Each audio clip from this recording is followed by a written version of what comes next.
To tady všechno vidět. Martin, když jsi říkal, že vypiješ 20 a nic. Ano, je to dobré. Že mi to není blbě, že nebudu. To přijde, si zakouří. Ještě jsem neblinkal, vyčurací.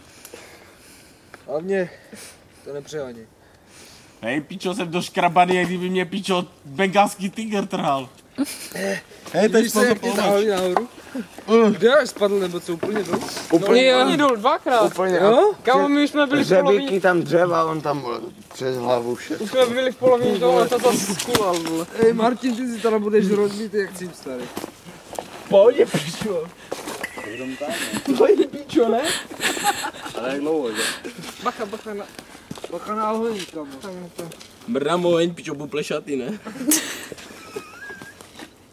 Hej, vy to máte úplně v píči, ale já jsem vypil asi 8 piv, 7 piv. A ještě vodku celou si stál dohromady. Co špinavý trošku. Já měl hlínu v hubě. Verťa, pojďme vyfotit tady s čurakama. Pojď, Peťa. Takým čurakama. Promiň. Tak tady s bengalským tigrem. Já jsem ten co trhal. Já si měl... Já vás nefotím. Pojď na.